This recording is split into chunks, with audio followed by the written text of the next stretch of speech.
This is the Ethos 4 from Spector, and y'all, it is a powerhouse of a bass, including jaw-dropping looks, booming tones, and just impeccable quality through and through. This is my first time really playing through a Spector bass, and yeah, I can definitely understand all the hype behind the brand because this is just an impeccable instrument. So two things I've always been told about Spector basses is their playability and their tones are just out of this world.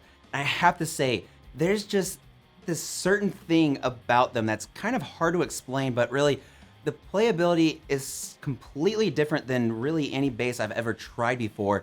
And the tones just have this beautiful, thick, throaty sound to them, if that makes any sense at all, because this is just such an incredibly unique tone to my ears at least. And man, it's really, really something else.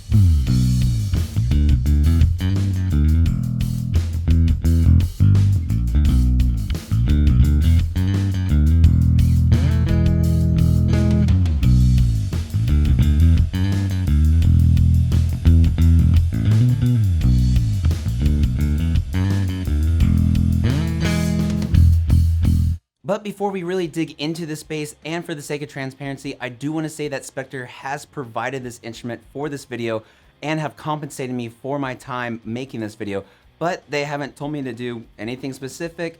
Everything I say is of my own opinion and how I feel about this bass. So no magic, no lies, no hidden agenda. This is just how I feel about this bass and really the tones that I get out of this bass. So let's jump right in. So first things first, you have the body. Now, the shape of this is so unique. If you show me a Spector bass, I'm instantly going to know, hey, that's a Spector right there.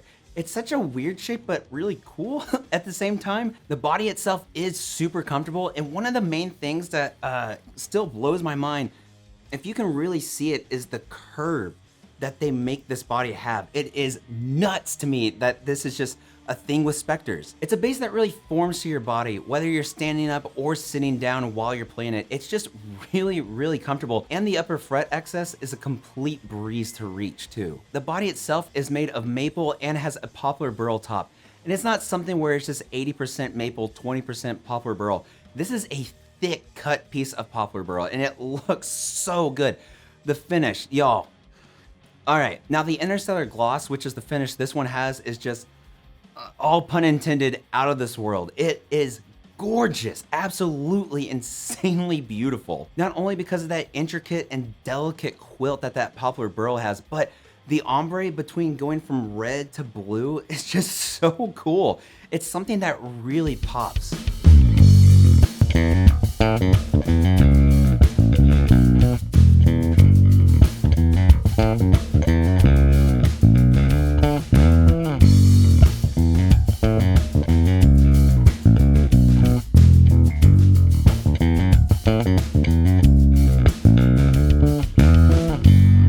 For your electronics, you have a set of Aguilar PJ pickups as well as an Aguilar OBP2 preamp. Now, I'm not really experienced too much with Aguilar pickups, but this bass sounds incredible. You're able to get a very full sound and a very throaty sound too, which I said before, but man, it's really different and just has a very unique tone all on its own. The throatiness I love, and it just sounds so just meaty and so punchy too. For your controls, you have a volume knob for each pickup, as well as with that preamp, you get a treble control and bass control too. Now, without even including the treble or bass knobs, being able to go between the different volumes of the pickups can lead you to quite a versatile sound of different tones, and I really like that. The bridge pickup in this is surprisingly extremely useful. In a lot of configurations, I don't like getting rid of the neck pickup because I feel it just really thins out the sound of the bass. But because you have that bass knob there on top of it, you can really add in that low end that you're missing whenever you bring out the neck pickup, which leads again to a lot of versatility of tones, which I just have been having a blast with. And the overall tones you get, again, just very full, throaty, and punchy too. I do wish that there was an ability to have them passive, but it's not a deal breaker for me.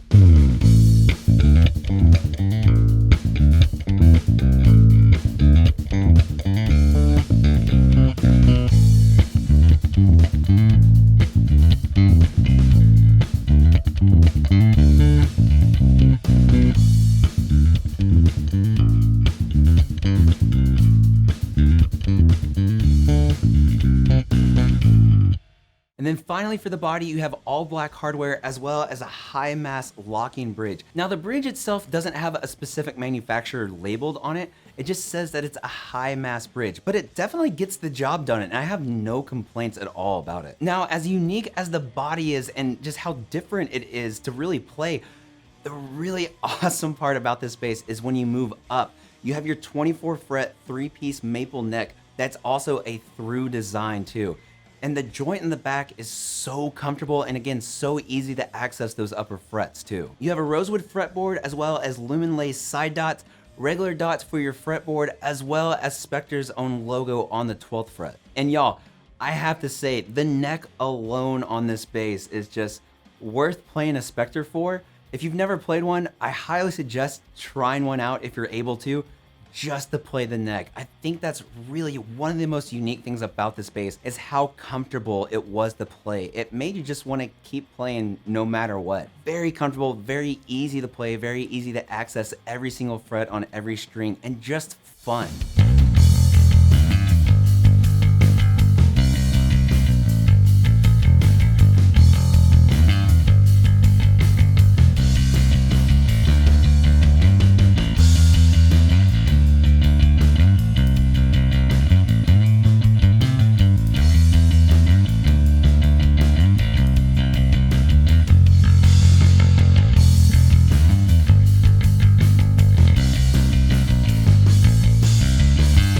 And then finally moving up towards the headstock, starting with the brass nut, which is always something that I love to see. Every time I see a brass nut, I know, okay, cool, this is never gonna wear down. It's always gonna be reliable and I never have to even worry about it.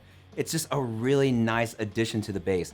And then the headstock itself, not really a headstock shape that I thought I would be fond of, but I'm digging it to say the least. Just the overall style of the bass, this headstock works really well for it. And then the tuners themselves are die-cast tuners. These work very well, especially in conjunction with the bridge, and I've had no tuning problems really to say at all with this bass. And so overall with the Ethos, I have to say, this bass is just something completely new and very refreshing for me personally.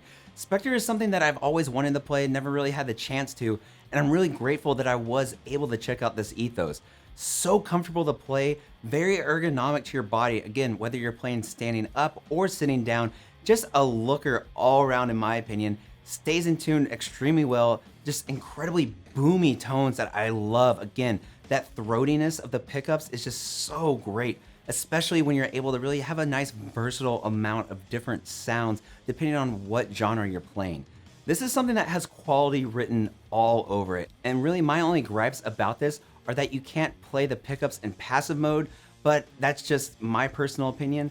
And that I wish the gloss that was on the bass just wasn't so heavy. And it actually doesn't slow me down while I'm playing like a lot of other gloss neck instruments do, which I really do appreciate. It's just something where I would more, in my opinion, prefer a more matted finish, just a more softer tone to it overall, instead of just that super bright reflective gloss to it. But other than that, this bass is truly unique and just something incredible to experience. But of course, I wanna know what you guys think about the Ethos bass and about Spector in general. Again, this was my first time ever experiencing a Spector, and I am super excited to really see what other models they have and what else out there can really catch my eye, and just how fun they are to play too. It's just really exciting. And of course, thank y'all so much for watching, as always, for watching, subscribing, commenting, sharing, follow me on social media, all of those things. I do, as always, really appreciate you guys watching. And of course, a humongous thank you to my Patreon supporters right over here. Mwah, mwah. If you want to help support the channel every month like these beautiful people right here, get access to videos early, giveaways, and more, then head on over to my Patreon page. But again, thank y'all so much for watching. And as always, stay safe, practice that bass, and I'll see y'all next time.